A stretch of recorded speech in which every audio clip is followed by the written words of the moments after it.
Como discutimos nos vídeos anteriores, exploramos como as sociedades secretas preservaram as antigas tradições esotéricas relacionadas ao cristianismo e ao judaísmo. Hoje vamos explorar como essa tradição secreta também se manifestou em algumas correntes do Islã. Abordarei o assunto de maneira mais simples e didática, pois é um tópico complexo. É importante prestar muita atenção, pois foi trabalhoso reunir essas informações e perder detalhes pode gerar confusão. Se você ainda não viu os 3 primeiros episódios, pode encontrá-los na playlist ou na descrição desse vídeo.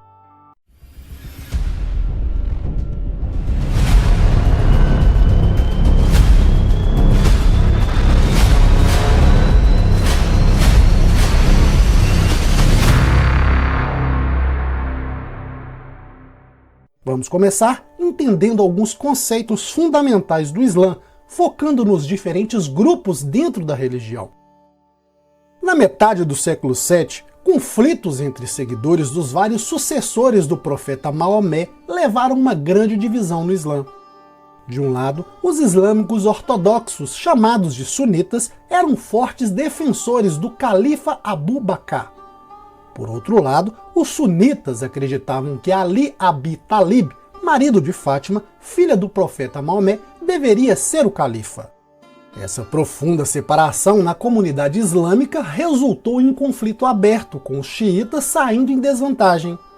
Ali e seus filhos, netos de Maomé, tiveram destinos semelhantes. Seu filho mais velho, Hassan, foi envenenado em Medina e Hussain morreu na Batalha de Karbala, uma das batalhas mais brutais e heróicas de todos os tempos, apesar da desigualdade. Sua filha Sacaina foi morta enquanto estava exilada no Egito. A cada ano, os xiitas lamentam as mortes dos 2 filhos homens. A sucessão problemática entre os xiitas levou uma nova divisão, resultando em 4 facções. Além disso, os xiitas se subdividiram em várias facções, uma das quais apoiava Musa, o filho menor, enquanto a outra apoiava Ismail, o filho mais velho, formando assim os ismaelitas. Bem, até o momento tudo tem sido esclarecedor e notável. Apesar das divergências, nenhuma das vertentes se afastou dos princípios fundamentais do Islã. No entanto, os ismaelitas adotaram uma abordagem bastante distinta. Para os que têm acompanhado esta série, isso pode soar curiosamente familiar. Eles acreditavam que o Alcorão não apenas transmitia uma mensagem literal, mas também continha uma mensagem criptografada com conhecimentos e segredos acessíveis somente aos iniciados em determinados mistérios. Esta mensagem criptografada, por sua vez, funcionava como uma metáfora para uma terceira mensagem ainda mais oculta e assim por diante, sucessivamente até um certo número de camadas. Quantos níveis? Precisamente 7, e o último nível era conhecido somente por Deus. Dentro dos ismaelitas, várias ramificações adotavam uma ideia interessante. Eles acreditavam que qualquer crente, especialmente os iniciados, tinha a capacidade de interpretar a mensagem divina por si só. Além disso, viam significados religiosos nos números, sendo o 7 especialmente relevante em sua teologia. E isso envolvia reflexões místicas sobre os 7 céus, os 7 continentes, as 7 aberturas no crânio e os 7 dias na semana, entre outros aspectos. Mas por que esses conceitos parecem tão familiares? De acordo com os especialistas, os ismaelitas teriam adquirido essas crenças devido às influências do ocultismo oriental daquela época e região, especialmente de ideias heréticas do zoroatrismo e da filosofia neoplatônica. Além disso, quando o cristianismo tomou o controle de Alexandria, muitos adeptos de práticas como cabalismo, hermetismo, neopitagorismo, neoplatonismo e alquimia fugiram para territórios muçulmanos para proteger suas vidas.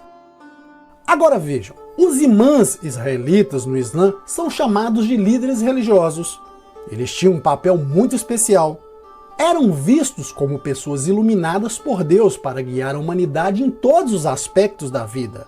Além disso, acreditavam-se que esses imãs eram impecáveis, o que significa que não podiam cometer pecados. Eles eram líderes que deveriam ser seguidos, independente das decisões que tomassem, porque foram designados por Deus. No entanto, esses imãs israelitas enfrentaram perseguições intensas do califado sunita de Bagdá. Muitos foram presos ou até mortos. Para se protegerem, eles começaram a se esconder e viver em segredo, agindo nas sombras para evitar serem reconhecidos. Esse segredo adicionou ainda mais mistério à figura deles e eram secretamente adorados por seus seguidores. Podemos dizer que se tornaram figuras enigmáticas.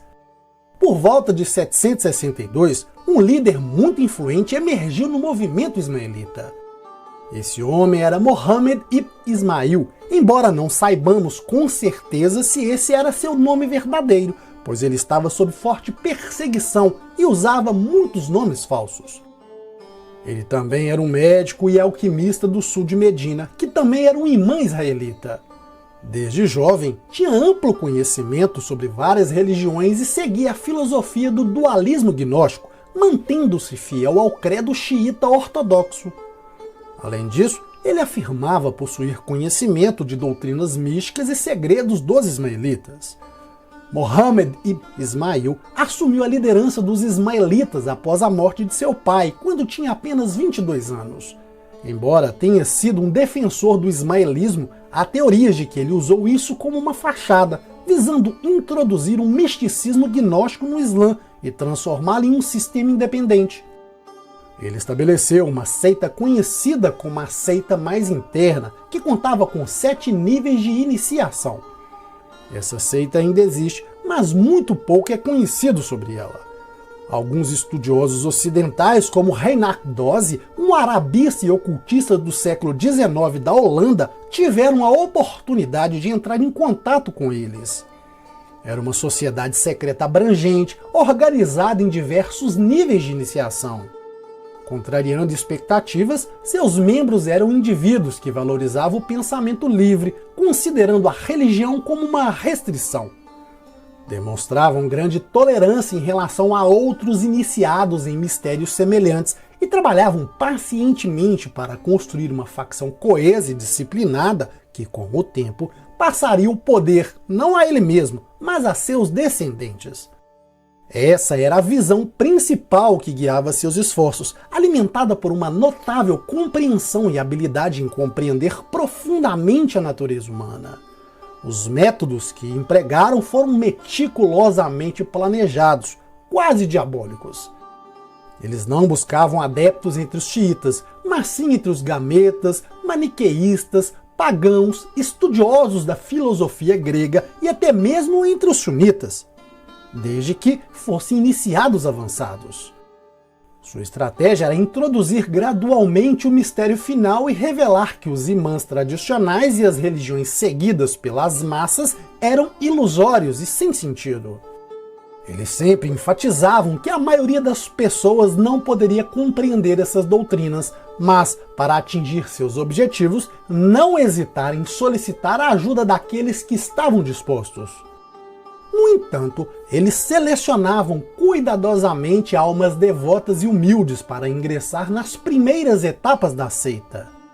Seus missionários foram treinados para esconder seus verdadeiros sentimentos e se adaptar às opiniões dos seus ouvintes. Eles falavam de formas diferentes de acordo com quem estava à sua frente. Aos ignorantes e menos instruídos, narravam feitos milagrosos ou lendários. Na presença de devotos, colocavam a máscara da virtude e piedade. Com os místicos, explicavam significados ocultos desta ou daquela alegoria. Assim, conseguiram unir uma multidão de pessoas de diversas crenças para um objetivo oculto, conhecido por poucos. O sistema dos Fatímidas trouxe várias mudanças relevantes na época que permanecem até hoje. Seu fundador, Abu Muhammad al-White, autoproclamado Milei, era um imã, cujo título significa o guia, representando uma figura que supostamente guiará a humanidade nos últimos dias. Nos episódios anteriores, falamos sobre a importância do misticismo apocalíptico para esses cultos, em especial para o cristianismo e judaísmo. Após mudar seu nome para Abdullah al-Mahdi, ele continuou a alegar ser descendente de Fátima, a Luminosa, e assim de Maomé. Devido a essas afirmações, teve que fugir do Oriente Médio e se refugiar no noroeste da África, e sua pregação obteve sucesso entre os berberês da região. Seus métodos o tornaram popular e influente, levando a sua proclamação como califa em 909, formando o Califado Fatímida. Ele afirmava ser descendente de Fátima e o último califa não apenas xiita, mas ismaelita. O califado controlava vasta área incluindo o norte da África, Egito, Sudão, Sicília e o Levante Mediterrâneo. Décadas de trabalho nas sombras culminaram na expansão contínua, especialmente no Egito, sob o quarto califa. Por volta de 972, a futura capital foi estabelecida sobre as ruínas romanas às margens do rio, não muito distante de Heliópolis. Essa cidade recebeu o nome de Carreche, que significa triunfante, ou, como conhecemos hoje, o Cairo. Nesta cidade foram estabelecidas 4 assembleias quinzenais que incluíam tanto os homens quanto as mulheres, algo impensável no islamismo ortodoxo da época. Essas reuniões foram chamadas de corporações de sabedoria. No ano de 1004, essas assembleias ganharam ainda mais importância com a criação da Casa do Conhecimento pelo 6º califa da dinastia, Al-Hakim. Após sua morte, ele foi deificado e ainda hoje é adorado por alguns. Mas vamos avançar. A Casa do Conhecimento pode ser comparada à Grande Loja do Cairo, onde atividades importantes ocorriam sob sua direção. Eles mantiveram o formato da sociedade secreta de Mohammed e Ismail, mas adicionaram mais 2 graus, totalizando 9. Seu método de recrutamento e sistema de iniciação foram documentados pelo historiador do século XIV, conhecido como o Branco. Em resumo, no primeiro grau de iniciação, os candidatos eram informados de que as doutrinas religiosas eram muito abstratas para a compreensão comum e, portanto, deveriam ser interpretadas por indivíduos com conhecimento especial nesses assuntos. O iniciado tinha a obrigação de manter absoluto sigilo sobre as verdades reveladas e também era solicitado fazer um pagamento antecipado. No segundo grau, persuadiu o iniciado de que tudo o que aprendera com seus antigos professores estava errado e que somente os imãs, com autoridade divina, eram confiáveis. No terceiro grau, informavam que os únicos imãs verdadeiros eram os ismaelitas, que eram 7 e culminavam com Mohammed, filho de Ismael. No quarto grau, revelavam que os profetas anteriores aos imãs, que descendiam da linhagem deles, também eram 7. Adão, Noé, Abraão, Moisés, Jesus, o primeiro Maomé e, por fim, Maomé, o filho de Ismael. Até então, nada contraditório com os princípios do Islã ortodoxo era revelado. Contudo, no quinto grau, um novo processo se iniciava. Era explicado que o iniciado deveria rejeitar as formas mais tradicionais e ignorar os preceitos de Maomé, alegando que foram distorcidos por pessoas infiéis. No sexto grau, instruíam que todas as celebrações religiosas tinham significado simbólico, considerando-as apenas como ferramentas para manter as pessoas obedientes e submissas. No sétimo grau, eram introduzidas as doutrinas do dualismo, uma divindade maior, criadora do espiritual, e uma divindade menor, responsável pelo material. E isso rompia com a crença fundamental na unidade de Deus, um princípio central no Islã. No oitavo grau, embora com certa imprecisão, discutia-se os atributos da divindade maior. Ensinava-se que os verdadeiros profetas eram aqueles que se preocupavam com questões práticas, instituições políticas e formas de governo. E, finalmente, no nono grau, era revelado que todo ensinamento religioso era alegórico e que os preceitos religiosos só deveriam ser seguidos na medida necessária para manter a ordem. No entanto, para os que compreendessem isso, poderiam ignorar completamente todas essas doutrinas pelas quais Abraão, Moisés, Jesus e outros profetas eram tidos como grandes mestres e filósofos. Assim, em teoria, todas as crenças religiosas tradicionais eram destruídas. Ao analisar os últimos 4 graus, notamos uma inversão nos ensinamentos dos 5 primeiros. Nas diretrizes, detalhavam vários métodos para atrair adeptos. Independente da etnia ou crença, usavam táticas como falar negativamente dos cristãos para os judeus, criticar os judeus para os cristãos e focar especialmente nos sunitas muçulmanos, exaltando seus próprios imãs e califas ortodoxos, tomando cuidado para não contrariar as doutrinas dos potenciais interessados. Por meio dessas estratégias, conseguiram ganhar a adesão da mídia. A Casa do Conhecimento se transformou no epicentro de uma nova e notável tradição. O califa fatimida, responsável por fundar esse centro, é frequentemente comparado a figuras como Calígula ou Nero. Historiadores tradicionais o descrevem como excêntrico. Suas ações incluíam desde ordens para sacrificar todos os cães egípcios até proibir o consumo e comércio de peixes sem escamas. Além disso, ele inverteu os horários de trabalho e o sono da população do Cairo, fazendo com que todos trabalhassem durante a noite e dormissem durante o dia. Em 2014, um decreto foi emitido proibindo as mulheres de saírem às ruas e ordenando que os sapateiros deixassem de fazer sapatos para elas.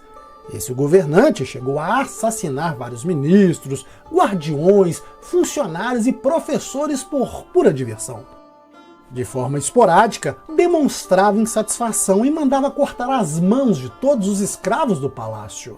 Surpreendentemente, ele próprio também participava de tais atos. Além disso, nutria um ódio especial pelos cristãos e judeus, e cruzar com o califa e um dia ruim quase equivalia a uma sentença de morte. Perto do fim de seu reinado, ele criou um grupo que acabou sendo conhecido como os Califas Divinos, onde ele próprio seria objeto de adoração. Para eles, ele era a própria encarnação da divindade e proclamaram uma religião na qual o culto seria dirigido por um de seus seguidores. Um místico persa chamado Asma Ben Ali estava por trás de tudo isso. Essas crueldades de Hakim, porém, causaram tanta revolta no povo egípcio que um ano depois ele foi assassinado por um grupo de insatisfeitos liderados por sua própria irmã. Depois de matá-lo, ocultaram o corpo de tal maneira que deu aos seus seguidores, os drusos, a chance de afirmar que a divindade simplesmente tinha desaparecido. Eles argumentaram que isso ocorreu por parte de um teste de fé para os crentes, já que ele reapareceria como Imam Mahdi para punir os apóstatas que acreditavam nisso. Essa se tornou a principal doutrina dos grupos no Líbano. A liturgia religiosa dos drusos é tão secreta que é difícil encontrar informações ou fontes confiáveis. Mesmo a fonte mais séria muitas vezes contradiz essa crença secreta. Aos que assistiram nosso documentário sobre os druidas, certamente perceberão o quão fechada é. No entanto, com base em dados que podem ser considerados verdadeiros, percebemos que os drusos, como descendentes dos ismaelitas, adotaram a tradição secreta. Eles acreditavam que quando o mal e a miséria aumentassem, ele reapareceria para conquistar o mundo e estabelecer sua religião como a fé global. Também é conhecido por meio das expressões de seus sábios que eles têm crenças na reencarnação e que os textos sagrados possuem significados esotéricos que se estendem a 3 camadas de compreensão: o óbvio, o oculto, o esotérico e o culto dentro do oculto. Os drusos realizam encontros onde homens e mulheres se reúnem para discutir assuntos religiosos e políticos menos importantes. Embora possam debater, eles não participam das decisões, que são reservadas ao círculo interno, onde apenas aqueles com o título de sábios são aceitos. Entre esses membros mais experientes existem modos de reconhecimento, gestos significativos, palavras de paz e outros elementos que devem ser usados em uma ordem específica. Oficialmente e publicamente, eles afirmam ser uma religião monoteísta e abraâmica, influenciada pelas filosofias de Platão, Pitágoras e Xenócrates. E agora você tem uma compreensão clara do contexto.